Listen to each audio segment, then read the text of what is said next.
Hand Mike Pens! Hand Mike Pens! Hand Mike Pens! Hand Mike Pens!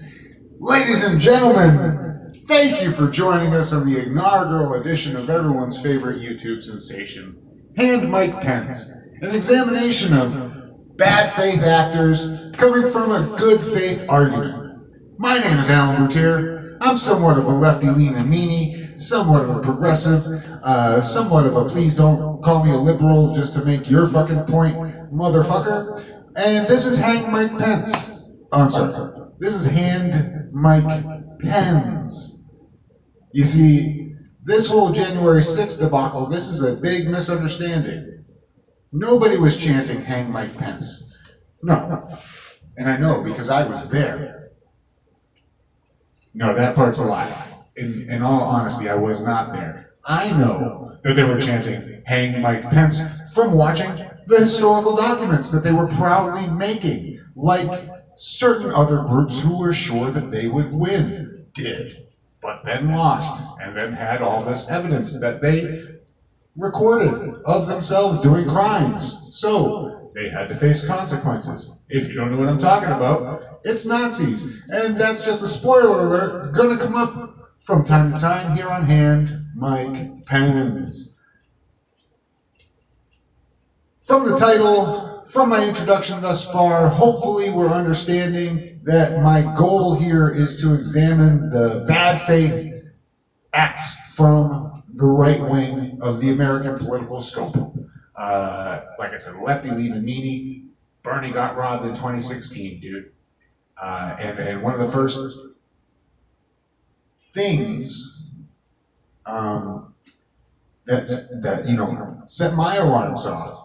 The thing about this is, I'm not a scholar or a constitutional fucking lawyer. I don't know anything more than any other common man. But I work with the common man because I am one. I work with the common man and I hear the confidence in their voices when they're discussing things that are just hogwash, entirely fabricated nonsense. Such is the case with the January 6th committee and our inspiration to be here today on the inaugural edition of Hand Mike Pens. Oh, yeah, let me break that down. So this is just an introductory episode here.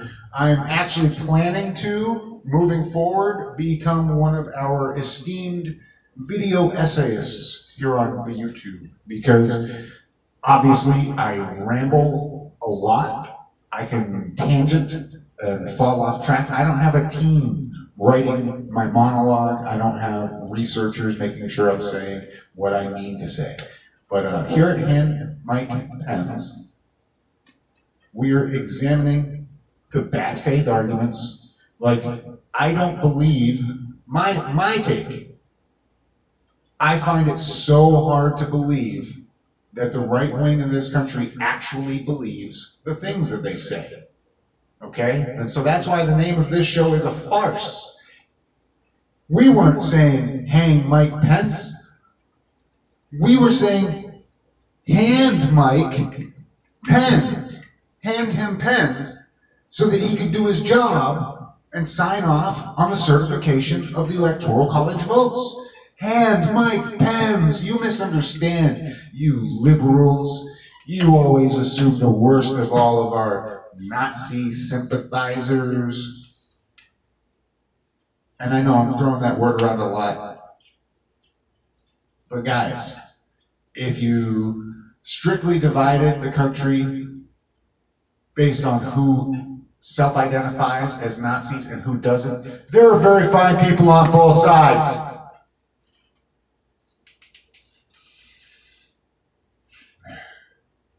So anyway, this is just an introduction video. Hopefully, at this point, you've seen a bunch of jump cuts.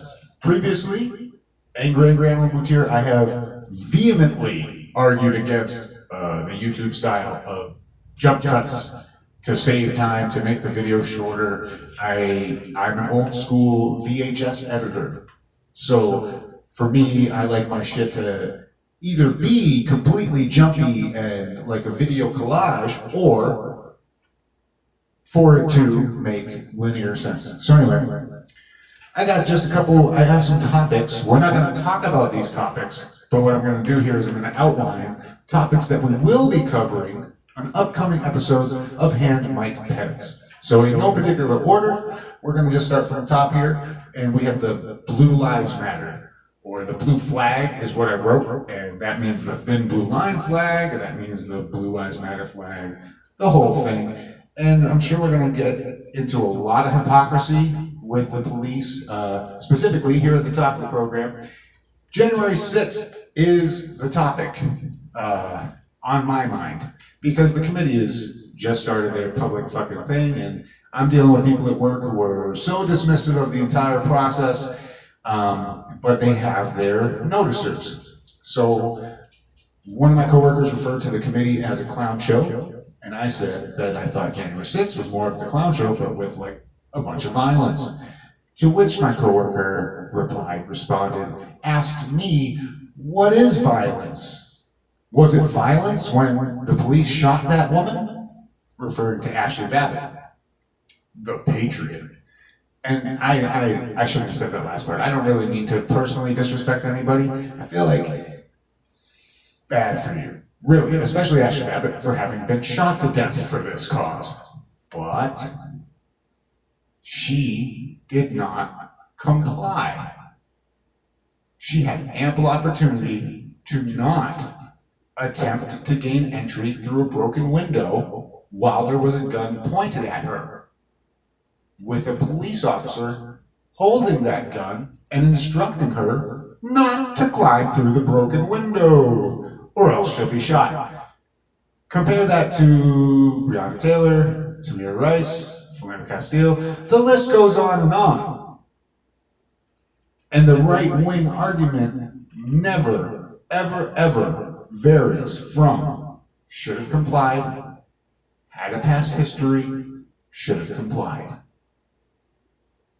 So anyway, but the flag itself, I have a lot of symbolic issues against, and hypocrisy. It's all about hypocrisy here on Hand Mike Pens. The second topic I wrote is, quote, not a democracy, a republic, quote. So this is in reference to my fellow Americans who, instead of wanting to face any of the problems that we have here, they choose to fall on authoritarian concepts, pretty much, in a logical fallacy even, an appeal to authority. And they'll say that we're a republic, we're not a democracy, which is like their way of justifying that, like, we don't get to pick this stuff. We don't decide this stuff. But we're a democratic republic. We're a Republican democracy. Like, we have representatives that vote on the legislation, but we vote on the representatives. And the idea being that the representatives would represent our interests. But it's alarming because the American democracy is the experiment, right? Like, that's the thing we're the most proud of. Of the people, for the people, by the people. Like, it's the same thing with your Bible revisionists. You just are going to clip out the little parts that you like, and you're going to ignore the parts that don't serve your purpose. You are all about the Second Amendment, but when you advocate for public execution by mob rule of LGBT communities, you are not giving them their due process, which is also constitutionally protected. And they very much would not be executed for having not violated any laws. Anyway, number 3 on the list, I know they're not in any particular order, but I numbered them when I wrote them. The election. And you can see it's all the same thing. It's like Once you signed up to believe the one thing, or to say out loud that you believe the one thing, then you were just like in for a penny, in for a pound, dude. Like, you just have to fucking go with all the dumb shit that they say. The election was stolen. Like, it fucking wasn't. It fucking wasn't, dude. Donald Trump lost the popular election both times. Both times. Okay? Donald Trump lost the election, is on tape trying to coerce authority figures from different states where he could use the votes, where he needed his electoral college votes from, trying to coerce them to change the vote. They literally tried to install new electors to just vote however they want, which is, problematically enough, absolutely in line with the Electoral College. The Electoral College doesn't have to listen to the votes from the state they represent. That's one of the many reasons why the Electoral College needs to be abolished. But hey, I didn't even put that on the list. Anyway, guns at number 4. I think I'm going to try to do a more deep divey kind of thing. This is less of a hypocrisy, I guess, on them, but it is a straw man fallacy, wherein anytime you make a suggestion that maybe something should or could be done to help prevent and or lessen the amount of mass shootings that occur way too frequently in this country, as soon as you start going in that direction, they're already 1,000 miles ahead of you saying, no way, you're not going to take all the guns. Like to even imagine how preposterous an idea that is just shows that they haven't taken any critical thinking steps whatsoever. Like, even ignoring the fact that they're setting up an argument that you are not making, that is easy to tear down, instead of addressing what you are trying to talk about. Because they have very small penises. Number 5. Abortions. I actually wrote schmortions on here because it's something that is uncomfortable to talk about. Cards on the table. You can probably guess where I'm going with this one. I will never, ever get an abortion. Nor could I. So, like, I don't really think it's my place to talk about it even. Okay, I'm going to leave it there. I'm not even going to say anything past there, because it's not my place to talk about it. We'll have an episode later. Number 6, universal health care. This is actually one of my back pocket arguments against the pro-life argument. You know, still on it, but you would say something like, well, I'm pro-choice. And they say, oh, well, I'm pro-life. So, like, that baby is happening. And then you'll say, like, okay, so then, once that baby's born, like, what if that mother was in a particularly financial situation? Like, can we cover at least, like, medical costs of the child? Like, maybe universal health care till you're 18? Maybe something like that. No. And that, I augmented that argument to be universal health care till you're 18. I don't know if that's ever been proposed before, but it certainly seems fucking fair to me, man. Like, if you're a child, like, maybe you didn't win the birth lottery, dude. Maybe you were born into a poor family, and then also, by, you know, product of that, are being exposed to things that give you childhood cancer. And now your poor family can't afford your cancer medication. Like, you know, oh, but you can reach out to your community. Okay. So for you, I'm sorry, for the opposition, it is incumbent upon somebody who is sick with the cancer to pound the pavement and knock on doors and call phones and like raise funds from their community versus like a system of taxation where everybody chips in and then benefits.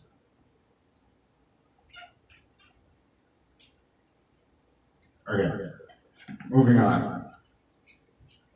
Smash the patriarchy / socialism. Wow! We're just going to be talking about different ideas here. Obviously, I'm a Bernie bro. I'm a democratic socialist at best. But really, like, what we need is democracy in the workplace, democracy overall, and the thing to not lose track of in a democracy is there are winners and losers. There just are. And sometimes you're going to lose like what should have been a surefire thing. In 2004, I didn't vote in the presidential election, even though it was the first time I would have been like allowed to by age. I was an idiot at that time, a young child. Mm-hmm. Actually, I was 20, but yeah, a young child. I absolutely assumed that George W. Bush would lose to fucking John Kerry. And being from Massachusetts, he was a senator from Massachusetts, I think, at the time at least. And yeah, he didn't win. And it was whatever. I was nowhere near the level of I can't fucking take this anymore back then in 2004. Now it's 2022, and shit's really, really uncool. And the problem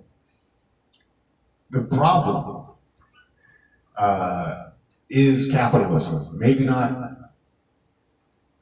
capital C capitalism, but whatever version of capitalism that we're in here, where we serve the capital owners and we protect property over people and, you know, all that kind of stuff. Like, it just seems like lately when I start to unpack like systemic issues or, you know, just issues, like it will inevitably go back to just someone making money and then there being this institution set up to protect them and their ability to make money. So I'm just saying, like, this system isn't working right now. Right now. Okay, this is actually my second take at this episode, even though it's just an introductory layout of outline of topics that I will be covering in the future in more depth. I have a second subsection of the list. We already made it to the end. That was the end of the list. But now I got a second subsection. The first time I did this video, I didn't mention our former president, Donald Trump. All right, so I'm going to take a couple minutes here. First of all, I don't believe Donald Trump would have won at all against Bernie Sanders, but also against almost anybody besides Hillary Clinton. I think Hillary Clinton was the only candidate he could have defeated, and it was because of the animosity towards her, okay? Not because of the love of him. I think if people were honest, if we could get polling numbers on this, you'd see over 50%. The people who voted for Trump were really voting against Hillary Clinton. I believe that. I don't have data, I don't have numbers, but like I was there. We were all there, okay? I didn't vote for Hillary Clinton, I voted for Jill Stein, okay? Yeah, I did that, okay. And now I voted for Joe fucking Biden because Donald Trump was worse. And that's the thing. People don't believe that Donald Trump was so bad as president. 1 million Americans dead from COVID. Donald Trump was so bad as president that it motivated more people to vote against him. That's what our politics is, man. Like, there is no one getting votes for them. I mean, Obama, kinda. Obama got votes for him. He motivated a voter base. Bernie got votes for him. DNC motherfuckers. But I digress. Okay, so Trump, who I believe, truly, we only got as a result of him being the lesser of two evils in certain people's opinions. And then what happened would have to be those people who voted for him as the lesser of two evils in their perception had to double down because they voted for this guy and they got made fun of and they got, you know, they were part of this. The problem, besides capitalism, what it feeds into it, is exclusion. Inclusion, exclusion. Okay? So I thought I was part of this American mainstream and Hillary Clinton was gonna win, and it's just, I was worried. You can go back and watch the archive, Getting By with an Angry Guy, and I state pretty clearly, my concern before Donald Trump was elected is that he's normalizing this angry, hateful violence. You remember when he was campaigning? Before he was ever elected, he's saying stuff like, oh, back in my day, that, like talking about a rabble-rouser at his rally who's causing some trouble, that kind of person would leave here on a stretcher. And everyone, yeah. And then he's like, oh, if you fucking do me a favor, go beat that guy up, I'll pay for your legal fees. Meanwhile, the list of people that Donald Trump has not paid for their services, I could have made a full-length episode right now out of just that information. Because he's a scumbag. Anyway, Trump, number one, why/how he sucks, parentheses, is criminal. So, I mean, he is a criminal, and that sucks. But it's, yeah, we can't, yeah. It's hard to deny the fact that presidents are criminals. Yeah. So that's why the establishment really doesn't want to shake this tree and to charge Donald Trump with crimes, because then we'll have to, when Obama chose not to pursue legal action against George W. Bush for the war crimes, you know, like it set a pretty bad precedent, especially as far as like the GOP getting away with whatever they want. Hey. Number two, times he did literal and or interpretive Hitler shit. And I mean, I just said that one, right? That's interpretive. That's not a quote from Hitler, I don't think. I'm not the Hitler historian. Donald Trump is. But I think calling for violence at your political rally, you know, kind of Hitlery, kind of Hitlery. And when we get to that episode, you'll see I do have specific examples in mind. I have things that I'm going to say, and I'm so tired of it. It's been since like 2015, right? That's when he announced that he was running for president. Like I've been ringing the Hitler alarm that whole fucking time. And to be dismissed and, you know, laughed at, to be cast aside, while the president of the United States does literal Hitler shit. Like, we're on a march towards fascism, folks. We are on a fucking downward-facing dog nosedive into fascism right fucking now. Fascism, that should be on the list, right? But so fascism is insidious. It creeps in Adolf Hitler was democratically elected to power in Germany. But then, when he had that power, he used it to take more power.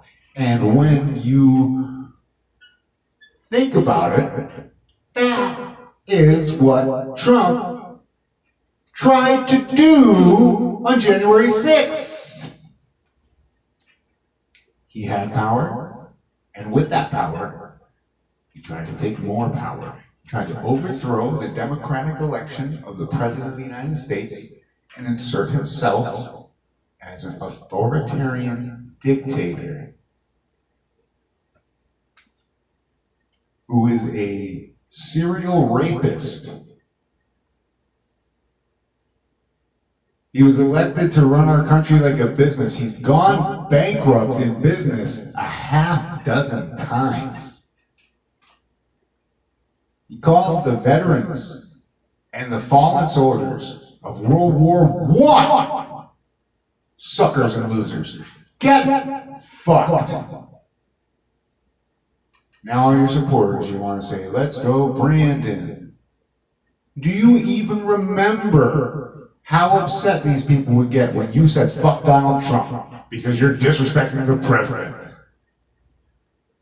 Do you even understand that you were in a cult? I don't like that. I don't like doing that stuff. I don't like it. But that's, I hope that's not the conclusion I come to at the end of Hand Mike Pens. Because we are examining why these people are choosing to make bad faith arguments under the guise of honesty and transparency.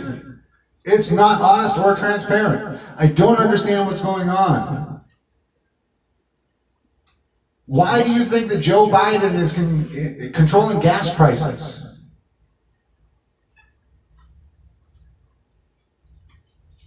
It's because you want to give Trump credit for super low gas prices at the height of the pandemic. Right now, gas prices are super high because oil companies are raking in record profits, exploiting the working class. The true poor tax is having to buy gas. How much do you think a CEO is spending on gas? If they're not writing it off entirely in the first fucking place, what percentage of their income accounts for the gas they use in a week? Because for me, it's up over 10% right now. That ain't good. That's fucking awful.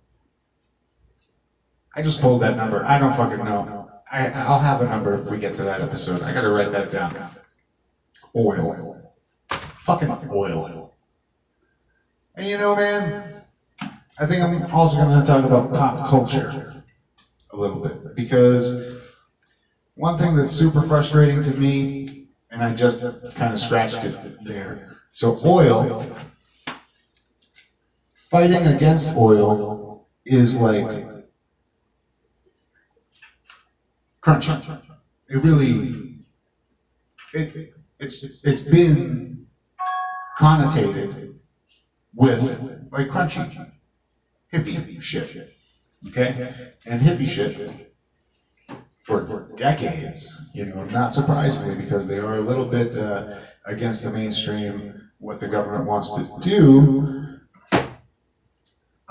They've been maligned in pop culture.